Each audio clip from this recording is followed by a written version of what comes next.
Hello friends, गद्दी area world में आपका स्वागत है। और आज इस वीडियो में हम फ्रेंड देखेंगे क्रियावली विलेज, जो कि गद्दी एरिया विलेज सीरीज़ का एक नया गांव है। और फ्रेंड, इस वीडियो को स्टार्ट करने से पहले प्लीज़ ये चैनल जो है बहुत डाउन जा रहा है, तो प्लीज़ इसको सपोर्ट कीजिए, इसको बढ़ाइए। ऐसे गाँव की आपको जानकारी मिलती रहेगी जिससे आप मोटिवेटेड होंगे, आगे बढ़ेंगे और अपने गाँव के बारे में जानेंगे। जिन लोगों को कहीं इन्वेस्ट करना हो या अपने गांव में कोई प्रचार प्रसार करना हो वोटिंग के लिए, किसी भी चीज़ के लिए, तो फ्रेंड ये गद्दी गडेरिया जो विलेज सीरीज़ है, ये फ्रेंड बहुत काम आने वाली है आपके। तो प्लीज़ इस चैनल को सब्सक्राइब करें, अपने दोस्तों के साथ वीडियो को शेयर करें। तो देखिए फ्रेंड, देखते हैं गाँव के बारे में, जानते हैं। तो क्रियावली गाँव जो है, तो फ्रेंड देखिए इसकी लोकेशन जान लेते हैं। तो देखिए फ्रेंड, ये जो गाँव है, ये आपका गाँव ये क्रियावली है, जो कि ग्रामीण क्षेत्र में आता है। इसकी ग्राम सभा क्रियावली लगती है और ये तहसील जो है गढ़मुक्तेश्वर में आता है, जिला इसका हापुड़ लगता है। और फ्रेंड ये जो रीजन में आता है, दिल्ली एनसीआर रीजन में आता है और ये उत्तर प्रदेश राज्य में स्थित है।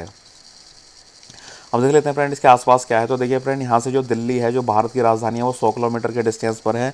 दिल्ली एनसीआर रीजन में आता है। ब्रज घाट, जो कि एक बहुत ही हिंदुओं का एक सबसे होली प्लेस है, ये यहाँ से 20 किलोमीटर की दूरी पर चलता है। और ब्रज घाट पर ही जब यशवंतराव होलकर जी अ, अंग्रेज़ों के खिलाफ लड़ रहे थे, तो वो यहीं पर आकर रुके थे, यहीं पर इन्होंने प्रार्थना की थी। तो फ्रेंड ये इसलिए ब्रज घाट जो है वो गडरियाओं के लिए भी काफ़ी इंपॉर्टेंट है। और यहाँ से गंगा रिवर जो है मात्र 50 मीटर की दूरी पर है, यानी कि ये गांव गंगा से ही लगा हुआ है, गंगा नदी से ही लगा हुआ ये गांव है। उसके बाद देख लेते हैं फ्रेंड इसमें कास्ट कौन कौन से है। तो देखिए फ्रेंड, पहले हम गडरियाओं के बारे में जान लेते हैं। तो देखिए फ्रेंड, यहाँ पे जो गडरिया हैं, यहाँ पे निखर और खाप दोनों खाप के लोग हैं। और कहने का सेंस ये है तो एक ही खाप, लेकिन कुछ लोग दावा करते हैं कि हम लोग निखर हैं, कुछ लोग दावा करते हैं कि हम लोग धनगर हैं। गोत्र फ्रेंड, जिस भी हमारे सब्सक्राइबर ने हमें इस गाँव के बारे में बताया, तो फ्रेंड उन्होंने गोत्र के बारे में पता करने की कोशिश करी, बट उनको गोत्र नहीं पता चल पाया, तो उसके लिए मैं माफ़ी चाहता हूँ फ्रेंड। और देखिए यहाँ पे जो पाल लोग, गडरिया लोग जो यहाँ पे टाइटल इस्तेमाल करते हैं, वो पाल, सिंह, धनगर और कुमार वगैरह टाइटल इस्तेमाल करते हैं।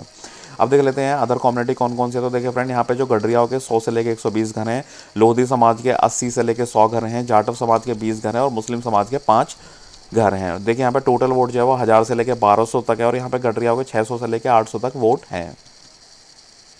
अब देख लेते हैं फ्रेंड एम्प्लॉयमेंट। तो देखिए फ्रेंड, यहाँ पे जो लोग हैं वो ज़्यादातर जो है वो फार्मिंग करते हैं, क्योंकि यहाँ पे जो गडरिया लोग हैं वो छोटे से लेकर बड़े तक किसान हैं। हालांकि छोटे किसान ज़्यादा है, मध्यम वर्गीय भी नॉर्मल है, और जो बड़े किसान है वो तो बहुत कम है।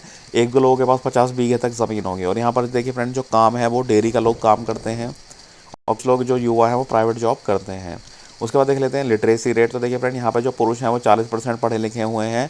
अगर आप ओवरऑल इसके अंदर बच्चे भी पुरुष शामिल हैं, युवा भी शामिल हैं और बुढ़े लोग भी शामिल हैं, तो यहाँ के 40% लोग पढ़े लिखे हैं। और देखिए आदमी लोग भी कम से कम, ये जो भारत का जो ओवरऑल लिटरेसी रेट है 70 के आसपास होना चाहिए, तो इस गाँव के लोग जो है 70%, यानी कि भारत के जितने औसत जो है लिटरेसी रेट का, उससे भी यहाँ के लोग कम पढ़े लिखे हैं। वो मैंने देखिए 20% लोग पढ़े लिखे हैं। और जो युवा लोग हैं वो 50% है। और हाई स्कूल पास जो है 45% लोग हैं, इंटरमीडिएट 30% लोग हैं और ग्रेजुएटेड 5% लोग हैं।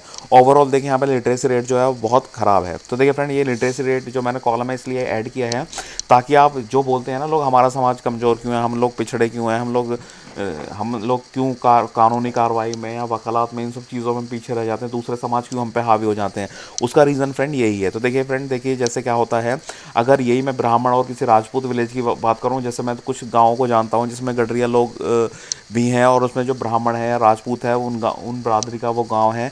और उन बरादरी के लोग जो पढ़े लिखे बहुत ज़्यादा है, उनका जो पुरुषों का परसेंट है 90% तक है, महिलाओं का 70% तक है। तो वो लोग ना तो पुलिस से दबते, पुलिस भी उनसे डरती है, वो पढ़े लिखे लोग हैं, हम पर कुछ वो कर सकते हैं। और ना ही ये लोग क्या होते हैं, किसी के बहकावे में आते हैं, चाहे चुनाव उनाव के समय बहकावे में आ जाते हैं। साहूकार जो बनते हैं गाँव में, उनके बहकावे में नहीं आते। तो फ्रेंड देखिए, पढ़ने का सबसे बड़ी कमज़ोरी जो है ना समाज की, वो यही है। तो देखिए यहाँ पर मैं बोल रहा हूँ कि ये एवरेज भी नहीं है, एवरेज में भी चलो चल जाता है, ना इधर का ना उधर का, बीच का है, नॉर्मल, ठीक है। और हाई लिटरेसी रेट में तो देखिए, जिन गाँव को आपको गडरिया लोग वहाँ पर संपन्न मिलेंगे जहाँ पर गडरियाओं का लिटरेसी रेट बहुत अच्छा है। बहुत से ऐसे गाँव हैं जो मैं आगे भी कुछ इस सीरीज़ में, गद्दी एरिया विलेज सीरीज़ में जो मैं वीडियो लेकर आऊँगा, उसमें आपको पता चलेगा कि गाँव के और लोग उनसे दबे हुए हैं, क्योंकि वो लोग अनपढ़ गंवार हैं और गडरिया पढ़े लिखे और अच्छी मेहनत करें, अच्छे बिजनेस में जा रहे हैं, अच्छे व्यापार में जा रहे हैं। तो फ्रेंड देखिए, पढ़ाई का देखिए ये वीडियो जो आपको समझ में आ रही होगी, देखिए हम लोगों की कमज़ोरी का है। बहुत से लोग बोलते हैं ना कि हमारे बिरादरी के क्या रीज़न है कि हमारे लोग कमज़ोर है, पिछड़े हैं, दूसरे जो गुंडे बदमाश बनते हैं उनके आगे दब जाती है। तो फ्रेंड वो यही रीज़न है कि पढ़ाई लिखाई कम है। क्योंकि अगर आप पढ़े लिखे हो तो कोई बिज़नेस कर सकते हो अच्छे से। बिज़नेस तो अनपढ़ गंवार लोग भी कर सकते हैं, लेकिन जब पढ़ा लिखा लोग बिज़नेस कर सकता है तो वो पढ़ा लिखा टैक्स बहुत अच्छे से बचा सकता है। पुलिस पे जो हफ्ता हफ्ता देना पड़ता है उसको बचा सकता है, और वो ओवरऑल उसकी डेवलपमेंट में वो सब पैसा जाता है। अब देख लेते हैं फ्रेंड, यहाँ पे कम्युनिटी की आइडेंटिटी, कोई धर्मशाला है नहीं, कोई धर्मशाला नहीं है गांव में। कोई बैठक या चौपाल है लेकिन वो बहुत छोटी सी है, तो उसको हाँ में भी गिन लीजिए और ना में भी गिन लीजिए, तो एक तरीके से यह एवरेज है। कोई गडरिया समाज का कोई गेट डिसाइड लिया भाई, होलकर गेट, पाल गेट, प्रधान के नाम पर कोई गेट, ऐसा कुछ नहीं है यहाँ पर। अब बिजनेस देख लेते हैं। देखिए यहाँ के लोग ज़्यादातर फार्मिंग करते हैं, डेयरी का वर्क करते हैं। अब पॉलिटिक्स के बारे में देख लेते हैं। तो देखिए फ्रेंड, इस गांव से जो करंट में प्रधान है वो लोधी समाज से है, लेकिन यहाँ पर इस गांव में पूर्व में भी ग्राम प्रधान रह चुके हैं। तो ओवरऑल ये है कि भाई बारी बारी से बनते होंगे या अपना जैसे भी इसका दावा लग जाए बनते हैं, लेकिन हाँ इस गांव में गडरिया प्रधान बनते रहते हैं। तो काफ़ी अच्छा है, पॉलिटिक्स में भी अच्छा कर रहा है ये। देखिए मैंने इसको फ्रेंड 2.5 स्टार दिए हैं। आपको भी मैं बोलना चाहूँगा फ्रेंड, आप भी देखिए स्टार दीजिए इस गाँव को, कैसा लगा आपको और कमज़ोरी समझ में आई कि नहीं आई। और फ्रेंड देखिए इस वीडियो को शेयर जरूर कर दीजिए। अगर आप शेयर करेंगे तो मेरा भी मोटिवेशन बढ़ेगा, मेरा चैनल भी ग्रोथ करेगा, मुझे मोटिवेशन आएगा। और मेरी वीडियोस पे फ्रेंड देखिए बहुत दिनों से मैं देख रहा हूँ कि वीडियोस में मेरे व्यूज़ ही नहीं आ पा रहे हैं, तो प्लीज़ मुझे मोटिवेट कीजिए, वीडियोस के व्यूज़ बढ़ाइए। Thank you friend, thank you very much.